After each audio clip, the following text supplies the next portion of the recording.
The toughest person you'll ever have to manage is yourself. So before you actually go ahead and become a manager, are you able to manage yourself?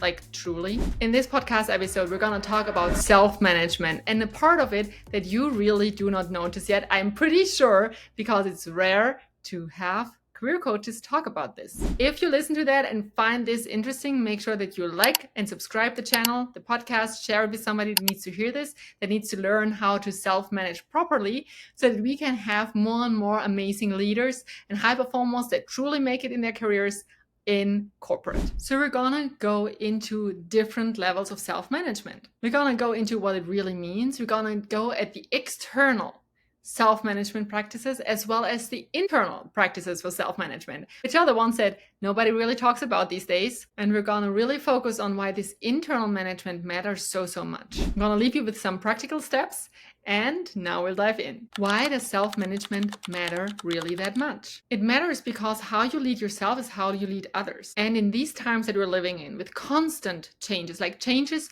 are more constant and more radical and drastic than ever, which means that there's a lot of pressure on managers and on high performers. There might be a lot of competing priorities, and honestly, it might get emotional at work because of all the pressure. People are being triggered, people bring their own stuff to the workplace, and you, as a high performer, as a leader, you need to manage all of this because you are focused on bringing your company and your team, your department forward. And in order to do that, you need to unite and align everybody. And everybody comes with their own stuff to the table, right? So you need to be able to manage them. But how would you be able to manage others if you cannot even manage yourself? So the way you handle yourself and manage yourself sets really the tone for how you manage your team. So let's dive in. What are some, let's say, external practices for self-management? If there are 1,000 things that you need to do and that your team needs to work on, you need to become really good at prioritizing. And how do we do that? The Eisenhower Matrix is amazing. I use it to this day on every single item that I have because putting it out there in the system that the Eisenhower Matrix is helps me to remember what is actually that important and urgent that it needs to be happening right now and what can be going on in the meantime, but with a slower pace, with a lower priority, so that you don't burn out your best performers. Now, the Eisenhower Matrix really differentiates between important, unimportant, urgent, and not urgent. So clearly, your best people in the team and the most time should go to what's important and urgent, right? Then somebody else who is really good can work on what is important but not urgent so that you'll have your best players here. Also, this goes for your self-management. In order to manage yourself correctly, you need to understand what all your tasks are and how you prioritize your own stuff. And again, you do the same things. You start with what's urgent and important because this thing needs to go out. And you make sure that what's important but not urgent constantly evolves and grows so that it does not even become urgent, but it's done beforehand. And all the other things, you find solutions. So for instance, if it's not important, not urgent, you just cross it out. And if it's urgent but not important, you can give it to somebody else that supports you. You can outsource it, delegate it. That way you make sure that you have the energy and capacity left for what truly matters and what moves the needle. This really helps you in stopping just being busy and being really effective in your work. And it helps you set boundaries easily because you'll be able to really explain how you've come up with the system and why you outsource some things but not other things. Or even explain to your high performers why you need to micromanage on one thing just because it's urgent and important. So you need constant updates to be sure that this will be delivered on time. So you even can use this tool in order to explain to your team and to the people that work for you why you might act differently on certain things than on others. So you have this transparency and clarity. And you obviously do the same for yourself. See, it all starts with yourself. And now we're going to go into the really interesting part, the internal self-management. And in my experience, in my coaching practice, I have found that this really very often comes down to your inner team. And if you have never heard of the inner team, then listen up. This is really important because beyond productivity lies the inner work. Everybody, all of us, we have an inner team. It's those internal voices that we have.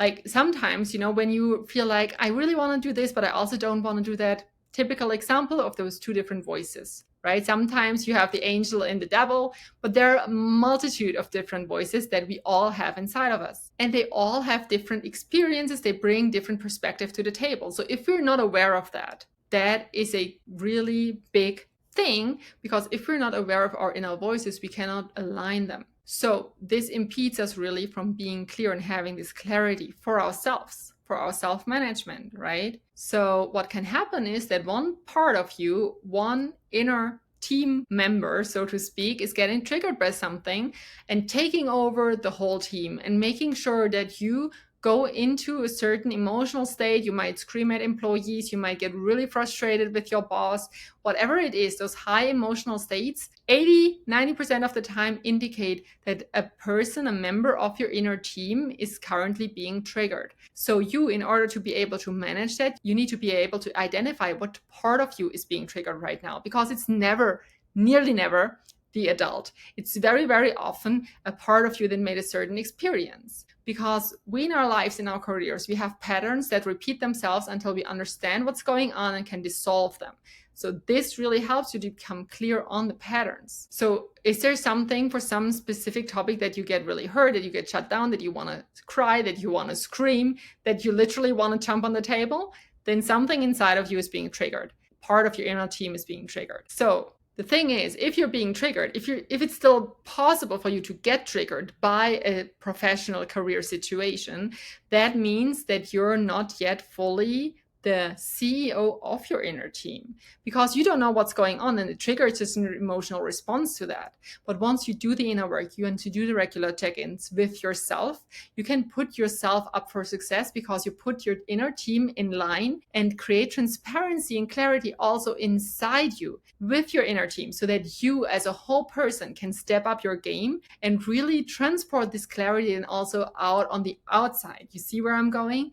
You can never be clear and transparent with anybody around you if you're not clear inside. If you don't even know who's talking when you're getting emotional, if you don't even know that it might be your inner child acting up, if you don't even know that it might be a version of you that got really hurt at some time by an authority or by negative feedback, and this wound is right now acting up again inside you, then you don't have control over it. And if you don't have control, you cannot manage, right? So you need to be aware of what's going on the inside, and then manage your inner team just as effectively as you manage your outside team as well. Now, what else is happening if you're not aware of your inner team, and why is it so important? Why does it matter so much? Let me give you a few more points to that. What can happen if you're not aware of your inner team is that you project on others what is actually yours. So if the wound within inside of you is getting triggered, you might project that out on somebody and blame them for doing that, even though perhaps what they did was actually professional and totally okay. So leaders that really do know themselves and know their inner team, they can respond instead of reacting, because there's like this gap in between where they can do a quick check-in, and once you've done the work, it might take literally just a few seconds where you check in, you know who's acting up, you can do your inner management first before you then project out on the outside. So the way you come across is way more senior, way more experienced, way more professional, because that way you don't react out of an emotion, but react out of your true best self. Also, having this maturity inside of you, being able to manage yourself and your inner team that way is crucial, because it also directly recognizes immaturity and emotional outbursts in others. You'll be able to see through that. You'll be able to see through a toxic boss and see if it's the insecurity. You'll see if you're actually talking to your boss or if you're talking to your boss's inner child. And that way you'll be able to also react and respond to that in a way more professional way. You can now use your strategies and tactics in order to respond to that specific part of the inner team of the person that you're talking to. Does it make sense? I hope you can still follow me here. So what it does really, it creates this emotional stability, which automatically makes you way less shakeable. So it gets you towards being unshakable from the outside, because you know who you are, you know your parts, you can align them, you can take care of them. And that naturally builds trust, builds authority and respect, because people respect that. This is actually really rare.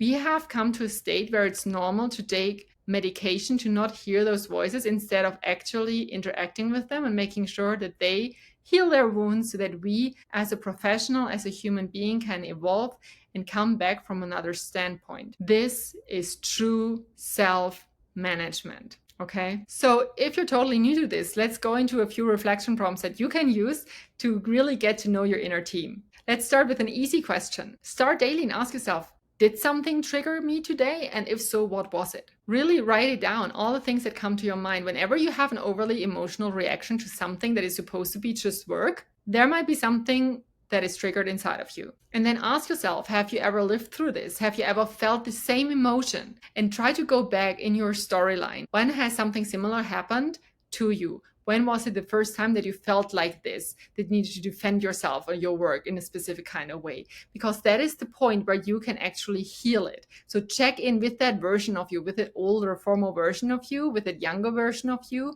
and talk to it like the adult that you are now, like the professional that you are now, so that this version can understand. And by understanding and being in agreement with you on how you actually want to treat these kind of situations moving forward, you will heal the wound and you'll be able to be way less emotional next time around. And you'll be able to then respond instead of reacting. So their triggers won't trigger something in you. So you'll be out of that game and you'll be able to use all your genius, all of your intelligence, all of your smart ideas for yourself, and won't hurt yourself or your career by reacting emotionally to somebody who is already not acting professionally. If you're really new to this, try just a pause. Sometimes really helps. Don't respond straight away. Just take a second, take a beat, do the quick check-in, and reply later. You can easily do that in emails. And if it's too much and it's getting really heated in personal conversations, you can always go and take a bathroom break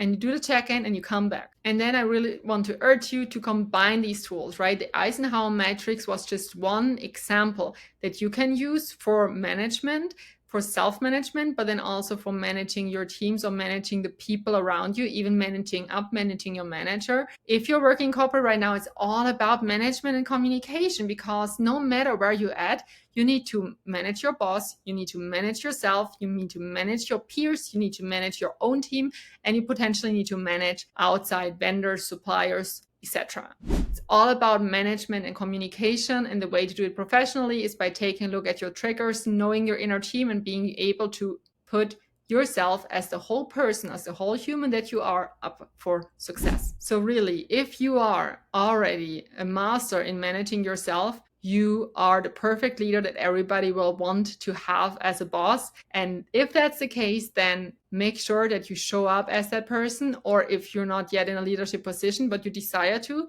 then now is the moment to do those interviews, because this kind of energy, this kind of unshakable foundation, this emotional stability will be seen and heard and felt by the people in the interview. Now, that was it. That was the episode about self-management. Make sure that if you like this episode, if this was actually helpful, make sure to drop a comment, make sure to like, subscribe, and share the episode with somebody that would benefit from it as well. I'm your host, Fela Rosa, and I'm looking forward to having you back next time around. Bye.